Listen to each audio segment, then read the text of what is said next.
Minha esposa transformou nosso aniversário de 7 anos em um espetáculo público para 40 pessoas. Ela pegou o microfone, sorriu para a câmera e anunciou que estava se divorciando de mim para se encontrar. Todos aplaudiram. Eles esperavam que eu chorasse, implorasse ou fizesse uma cena para alimentar o ego dela. Mas Sofia cometeu um erro fatal. Ela não sabia que eu já tinha visto as notificações no celular dela. Eu não gritei. Apenas virei as costas e saí. E aquele silêncio foi o início da destruição total da vida perfeita que ela achava que teria. Tudo começou com uma energia elétrica e perigosa quando Sofia entrou em nosso apartamento na Avenida da Liberdade. Eu estava na cozinha, analisando planilhas financeiras no meu laptop, quando ela surgiu vibrando de excitação. Ela jogou a bolsa de marca no balcão e anunciou que precisávamos ir a um lugar especial no sábado à noite. A ordem era clara. Deveríamos estar no Hotel Palácio Estoril às 7 horas em ponto. Ela disse que era para o nosso aniversário de casamento, mas havia algo artificial em seu tom, como se ela estivesse recitando um roteiro ensaiado no trânsito. Fechei meu laptop devagar. O Hotel Palácio era extravagante até para os nossos padrões habituais de comemoração. 7 anos de casamento me ensinaram a ler as microexpressões dela, e aquele sorriso não chegava aos olhos. Perguntei quem mais estaria lá, e ela respondeu de costas, já caminhando para o quarto, que havia convidado apenas alguns amigos íntimos. Ela mandou eu usar meu terno cinza feito sob medida. Fiquei ali parado, olhando para o espaço vazio onde ela estivera, sentindo um nó apertar meu estômago. A intuição masculina é frequentemente ignorada, mas naquele momento, meu instinto gritava que eu estava caminhando para uma armadilha. No sábado à tarde, a preparação foi uma maratona de vaidade. Sofia passou 4 horas se arrumando. Cabeleireiro, maquiagem refeita 2 vezes e um vestido verde esmeralda que ela guardava para tapetes vermelhos. Observei enquanto ela ensaiava sorrisos no espelho, ignorando completamente minha presença. Durante o trajeto até Estoril, o comportamento dela mudou de ansioso para obsessivo. Ela verificava o celular a cada 30 segundos, digitando furiosamente e olhando para o meu rosto como se estivesse medindo a iluminação para uma fotografia. Perguntei o que exatamente estávamos prestes a enfrentar. Ela apenas tocou meu braço com uma frieza calculada e disse para eu confiar nela. Ao entrarmos no salão privado do hotel, o choque foi imediato. Não havia apenas alguns amigos. Havia pelo menos 40 pessoas. Colegas de trabalho dela, amigos da faculdade, sua irmã com o marido e até alguns influenciadores digitais que eu mal conhecia.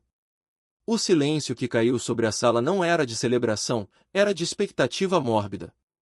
Notei 3 tripés com câmeras posicionados em ângulos diferentes, todos apontados para o centro da sala. Isso não era uma festa. Era um set de filmagem. Sofia soltou meu braço e caminhou para o centro, onde um microfone a esperava.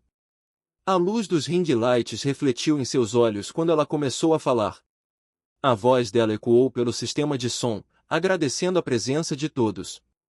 Senti os olhares das pessoas queimando nas minhas costas. Alguns pareciam constrangidos, mas a maioria segurava seus celulares, prontos para gravar. Então veio o golpe.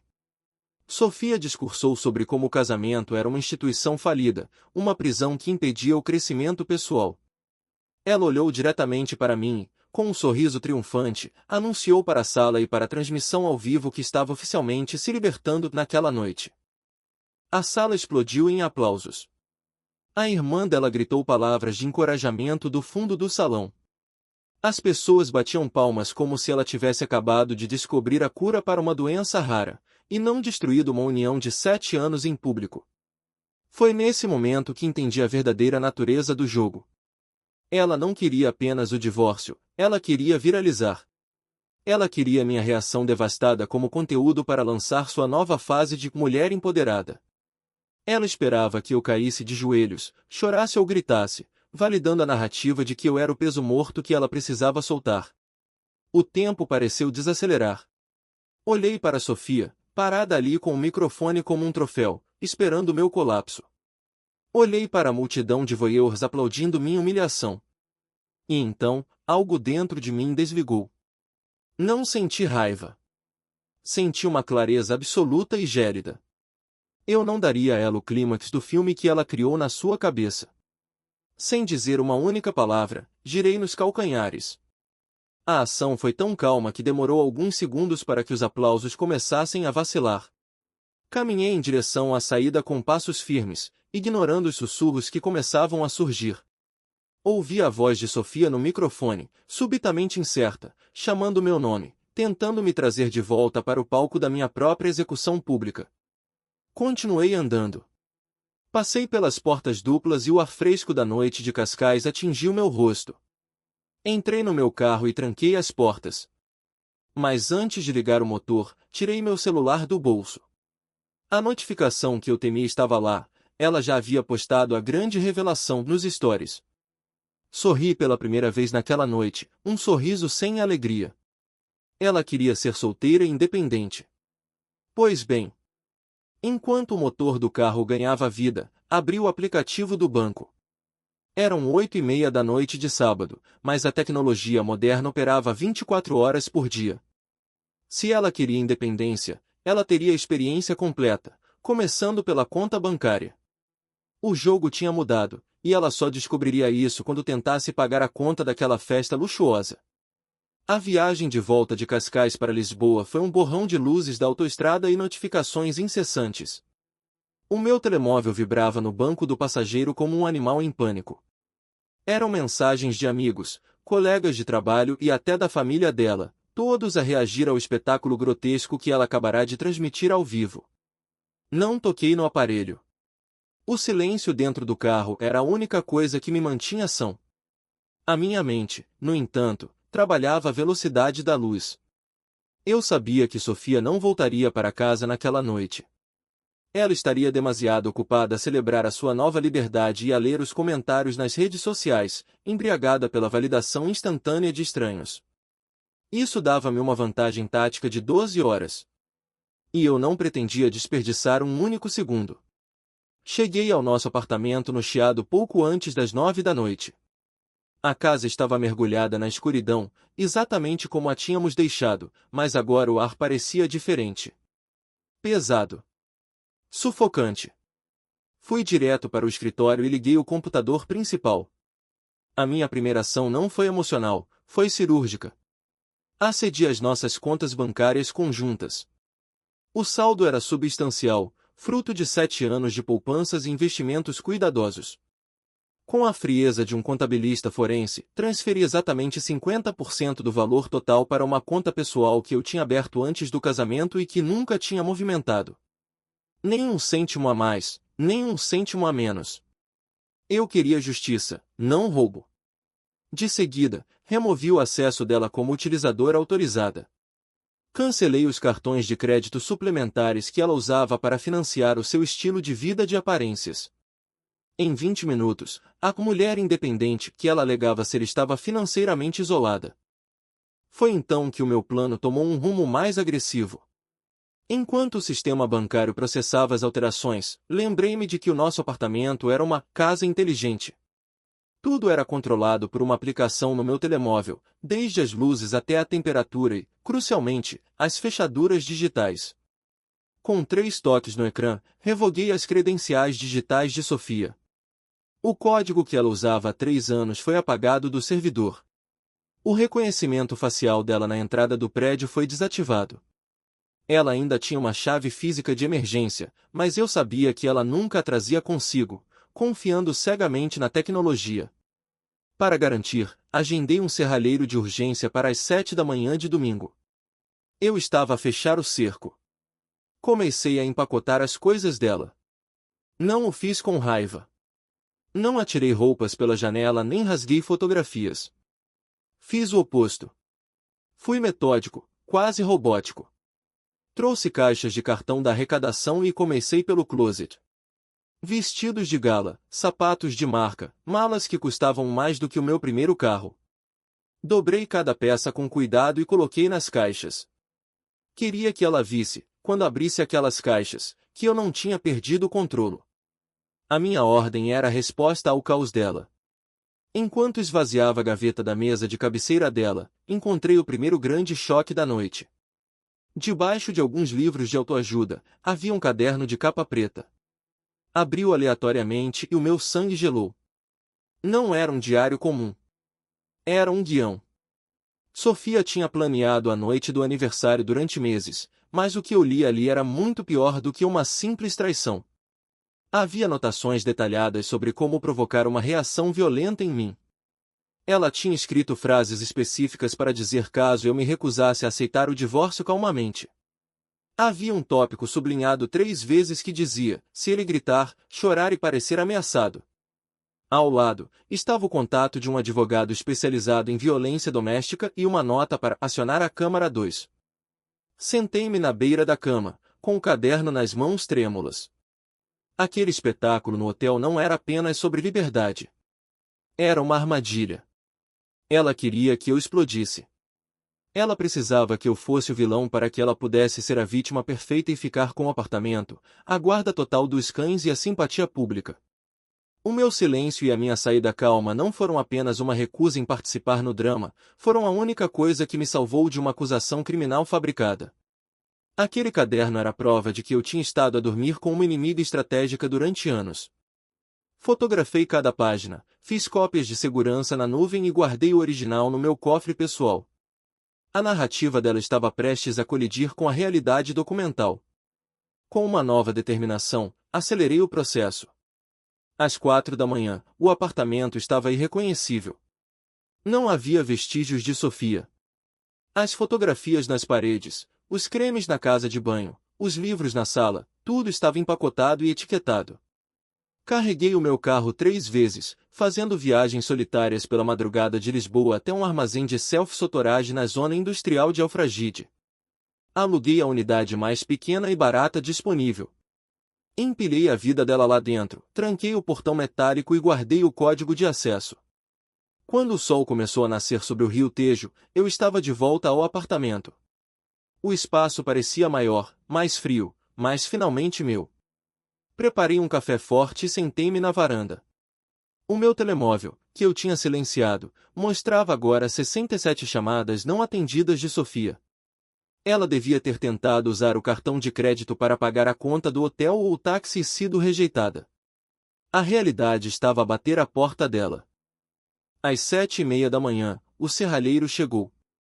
Ele trocou o canhão da porta blindada em 15 minutos. Paguei-lhe em dinheiro e agradeci. Quando ele saiu, tranquei a porta nova com uma volta dupla.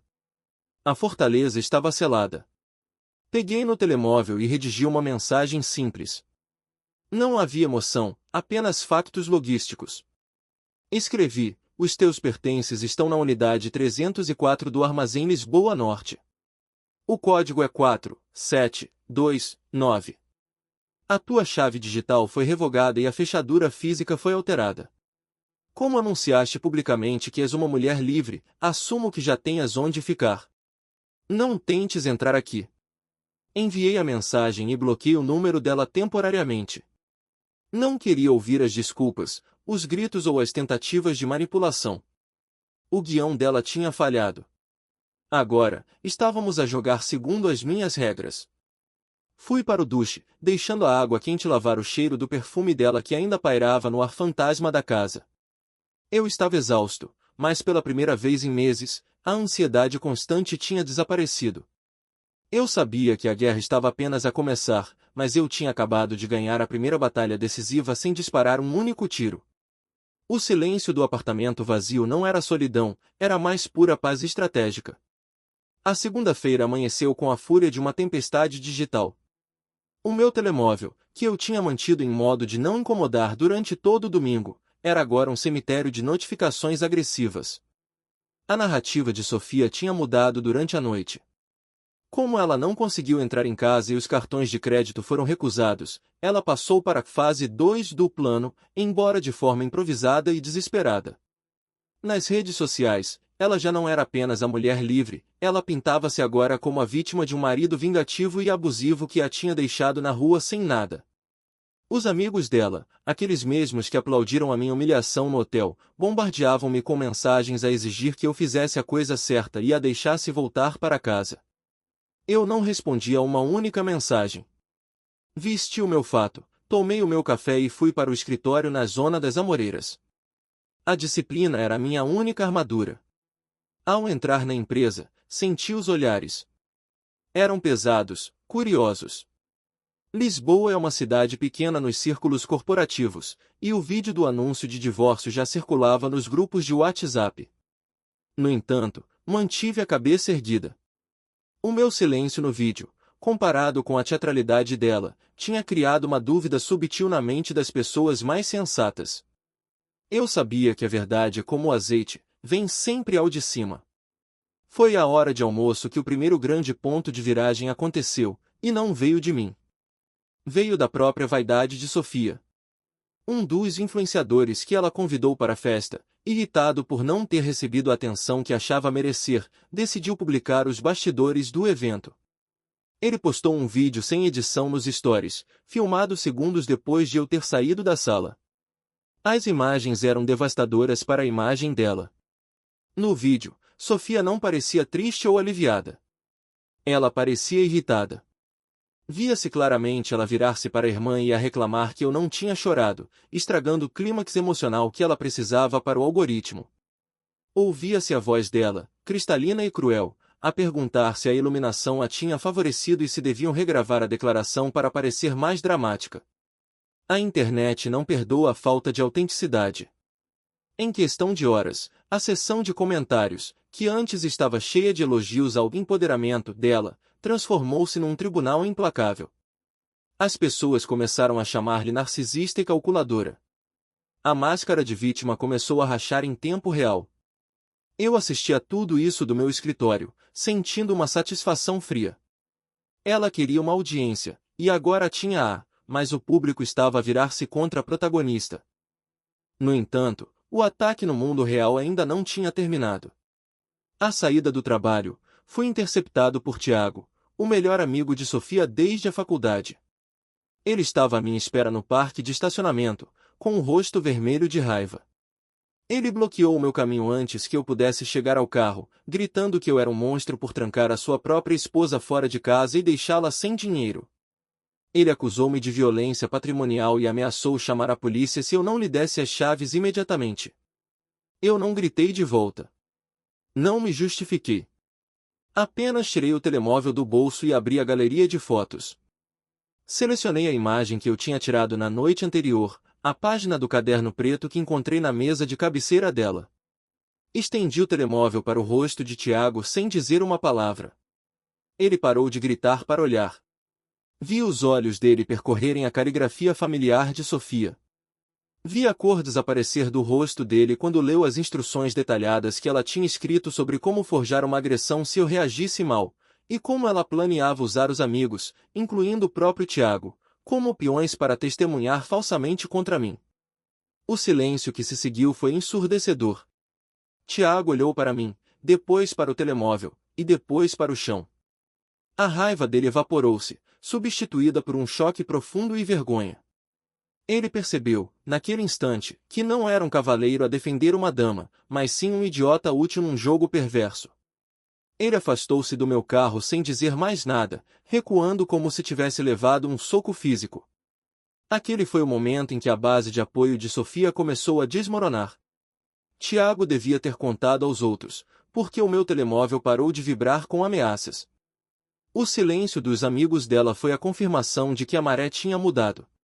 Mas Sofia, isolada e agora publicamente questionada, ficou ainda mais perigosa. Sem o apoio incondicional do público e sem acesso ao dinheiro, o desespero tomou conta. Quando cheguei à casa naquela noite, o porteiro do meu prédio informou-me que tinha havido um incidente. Uma mulher, vestida com o mesmo vestido verde de sábado, tinha tentado forçar a entrada na garagem, alegando que morava ali. A segurança teve de intervir. Ela não estava apenas a tentar entrar, ela estava a tentar criar uma cena para as câmeras de segurança, na esperança de obter qualquer imagem que pudesse editar para parecer uma vítima. Mas eu já estava 2 passos à frente. Enviei as imagens do caderno para o meu advogado e instruí a portaria a manter um registro rigoroso de todas as tentativas de invasão. Sentei-me no sofá com um copo de vinho tinto, observando as luzes da cidade. A mulher que eu amava tinha desaparecido muito antes daquela festa no hotel. O que restava era uma estranha disposta a tudo para não perder a narrativa. Mas ela tinha cometido o erro clássico dos vilões de cinema, subestimou a inteligência do personagem secundário. Enquanto ela lutava para apagar os comentários negativos no Instagram, eu preparava o checkmate legal. A verdadeira queda de Sofia não seria online, seria na realidade fria e dura de um tribunal, onde os likes não contam como prova. E eu tinha a prova definitiva guardada no meu cofre. A quarta semana marcou a transição do escândalo digital para o desespero físico. Sofia tinha perdido o controle da narrativa online, os amigos tinham se afastado e o dinheiro tinha acabado, mas ela ainda tinha uma última carta para jogar, a pressão familiar tradicional. Na terça-feira de manhã, fui surpreendido por uma tentativa de emboscada no meu local de trabalho, nas Torres das Amoreiras. Desta vez, ela não veio sozinha. Trouxe a mãe, a dona Helena, uma senhora da alta sociedade lisboeta que valorizava as aparências acima da própria vida. A estratégia era clara. Elas esperavam que eu, por respeito à hierarquia familiar e para evitar um escândalo no escritório, cedesse e abrisse uma linha de diálogo. Observei a cena a partir do átrio do 10º andar, olhando para baixo através do vidro. A recepção barrou a entrada delas. Vi Sofia gesticular freneticamente, apontando para os elevadores, enquanto a mãe mantinha uma postura rígida, segurando a carteira com força, visivelmente mortificada por estar a protagonizar uma cena num edifício corporativo. Não desci. Não liguei para a recepção para autorizar a entrada. Em vez disso, pedi à segurança que as removesse por perturbação. Ver a mãe dela, que sempre me olhou com uma certa condescendência, ser escoltada para a rua por 2 seguranças foi um momento triste, mas necessário. A vergonha que a dona Helena sentiu naquele momento não foi direcionada a mim, mas sim à filha que a arrastou para a lama. Aquele foi o fim do apoio incondicional da família dela. Sofia estava agora verdadeiramente sozinha. A quinta-feira trouxe o clímax inevitável, orquestrado não por ela, mas pela natureza. Uma tempestade atlântica varreu Lisboa naquela noite. A chuva batia violentamente contra as janelas panorâmicas do meu apartamento, transformando a cidade numa mancha cinzenta e úmida. Eu estava a terminar de jantar, saboreando um bife e um vinho do Douro que eu tinha guardado para uma ocasião especial. A paz dentro de casa contrastava brutalmente com o caos lá fora. Às 10 da noite, o intercomunicador tocou. O som agudo cortou o silêncio do apartamento. Caminhei até ao monitor de segurança e ativei a câmera da entrada do prédio. O que vi no ecrã a preto e branco parecia uma cena de um filme dramático de baixo orçamento. Sofia estava parada na rua, sem guarda-chuva, com a roupa encharcada colada ao corpo e o cabelo colado ao rosto. Ela olhava diretamente para a câmera, sabendo que eu estaria a ver. Ela não gritava, nem exigia. Apenas chorava. Os lábios dela moviam-se, repetindo uma súplica silenciosa que o microfone captava apenas como ruído estático misturado com o vento. Durante um momento, senti um reflexo antigo, um instinto de proteção condicionado por 7 anos de casamento. A vontade de descer, abrir a porta e dar-lhe uma toalha seca. Mas então, fiz algo que mudou tudo. Fiz uma imagem da câmera de alta definição. Aproximei o foco no rosto dela. E foi aí que vi o detalhe que matou qualquer vestígio de pena que eu pudesse ter. Entre os soluços e as lágrimas, Sofia parou por um segundo. Ela olhou para o reflexo no vidro escuro da porta do prédio. Com um movimento rápido e discreto, ela ajustou o cabelo para que parecesse mais desgrenhado e trágico. Ela borrou intencionalmente o rímel que já escorria, garantindo que a imagem da sua destruição fosse visualmente perfeita para o meu monitor. Não era arrependimento. Era performance. Mesmo na chuva, no frio, derrotada e sozinha, ela ainda estava a atuar. Ela ainda estava a tentar manipular a minha percepção visual para obter o que queria. Aquele pequeno gesto de vaidade calculada foi a confirmação final de que a mulher que eu amava estava morta. O que estava lá fora era apenas uma atriz desesperada por um novo contrato. Afastei-me do intercomunicador sem dizer uma palavra. Voltei para a sala, aumentei o volume da música suave que tocava e servi-me de mais um copo de vinho. O toque da campainha continuou por mais 20 minutos, insistente, rítmico, patético. Depois, parou. Quando fui para a cama, olhei pela janela do quarto, protegido pelas cortinas. Ela estava sentada nos degraus da entrada, com a cabeça entre os joelhos, sob a chuva torrencial.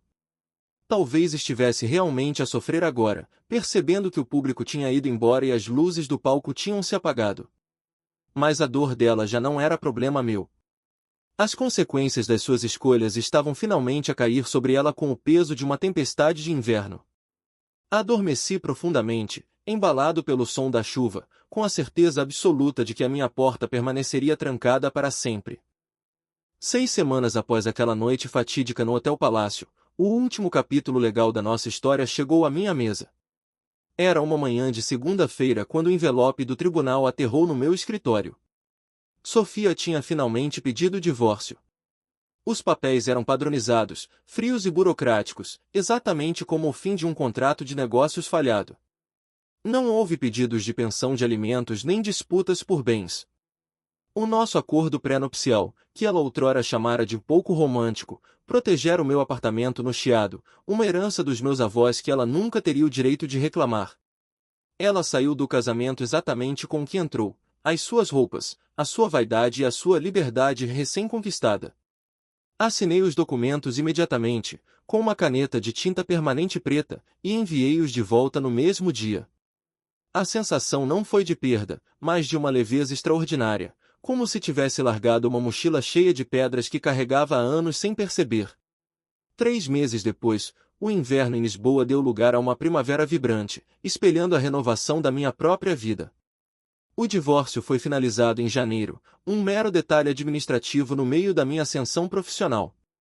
Fui promovido a diretor na minha empresa, uma posição que exigia foco total e liderança, qualidades que o meu chefe elogiou especificamente, notando como mantive a compostura sob pressão pessoal extrema. Enquanto a minha vida profissional florescia, a minha vida pessoal encontrava um novo ritmo. Voltei a treinar, retomei o contato com velhos amigos que se tinham afastado durante o meu casamento e até comecei a sair casualmente. Conheci alguém, uma mulher que valorizava a privacidade e que achava ridícula a ideia de documentar cada refeição no Instagram. A diferença era abismal. Pela primeira vez em muito tempo, tive conversas que não eram interrompidas para tirar uma selfie. Percebi então que a paz não é a ausência de barulho, mas a presença de respeito. Entretanto, as notícias sobre Sofia chegavam-me através de ecos distantes de conhecidos comuns, embora eu nunca as procurasse. A grande revelação dela tinha tido o efeito oposto ao pretendido. Em vez de se tornar uma estrela das redes sociais, tornou-se uma pária social em Lisboa. A reputação é uma moeda valiosa numa cidade onde todos se conhecem, e a dela estava desvalorizada. Soube que ela tinha deixado a capital. A vergonha e o isolamento empurraram-na para o norte. Ela mudou-se para o Porto, para viver num apartamento pequeno partilhado com uma prima distante, e conseguiu um emprego numa agência de marketing local, muito longe do glamour que ela ambicionava. O círculo de amigos de elite, aqueles que ela tentou impressionar com o seu discurso de divórcio, tinha-a abandonado completamente. Eles perceberam que alguém capaz de humilhar o marido daquela forma faria o mesmo com qualquer amigo, se isso lhe trouxesse visualizações. Ela descobriu da maneira mais difícil que a internet tem memória curta para o talento, mas uma memória eterna para o escândalo. O fecho definitivo deste ciclo ocorreu numa manhã de terça-feira, quando parei para tomar um café na Brasileira, no Chiado. Enquanto esperava o meu pedido, ouvi alguém chamar o meu nome com uma voz hesitante. Virei-me e deparei-me com a dona Helena, a mãe de Sofia. Ela parecia 10 anos mais velha do que na última vez que a via ser escoltada para fora do meu escritório. O orgulho altivo tinha desaparecido, substituído por uma humildade dolorosa. Ela não tentou defender a filha. Pelo contrário, com os olhos baixos, pediu-me desculpa. Ela confessou que se sentia envergonhada pela educação que deu a Sofia e admitiu que a filha tinha destruído algo valioso por um capricho infantil. Ela contou-me que Sofia estava deprimida, arrependida e que falava constantemente em como tinha cometido o maior erro da sua vida. Ouvia-a com atenção, mas sem emoção. Não senti vontade de gloar nem de a consolar. Disse-lhe apenas que esperava que Sofia encontrasse o seu caminho, mas que esse caminho já não se cruzava com o meu. A dona Helena assentiu, compreendendo que não haveria segunda oportunidade, e partimos caminhos cordialmente. Aquele encontro foi a confirmação final de que eu tinha tomado a decisão certa. O arrependimento de Sofia não era genuíno, era o resultado da perda de conforto e status. Se o plano dela tivesse funcionado e ela fosse agora uma celebridade da internet, ela não estaria arrependida. Ela só lamentava ter perdido a aposta. Naquela noite, saí para a varanda do meu apartamento com um copo de vinho, observando as luzes da ponte 25 de abril a refletirem-se no Tejo. Pensei nos últimos 5 meses. Pensei na mulher que pegou num microfone para anunciar a sua liberdade diante de 40 pessoas e que agora vivia escondida noutra cidade. Pensei em como ela queria tanto ser a protagonista de um filme de empoderamento que acabou por escrever a sua própria tragédia. Muitas pessoas perguntam-me se me arrependo de não ter lutado, de não ter gritado, de não ter implorado. A minha resposta é sempre um não absoluto. O respeito é a base de qualquer relação. Quando ele é quebrado publicamente, não há cola no mundo que o conserte. A dignidade não é negociável. Sofia queria ser livre. Ela queria que eu fosse o vilão da história dela para que ela pudesse brilhar. Eu apenas recusei o papel e deixei-a falar sozinha. E ao fazer isso, dei-lhe exatamente o que ela pediu, mas nada do que ela queria.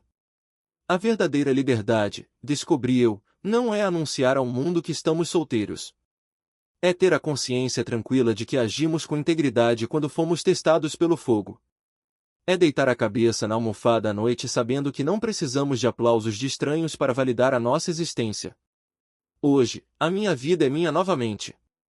Silenciosa, privada e real. Quanto a Sofia, espero que ela tenha aprendido a lição que custou o nosso casamento, que se queimarmos pontes para iluminar o caminho, acabamos por ficar sozinhos na margem errada do rio.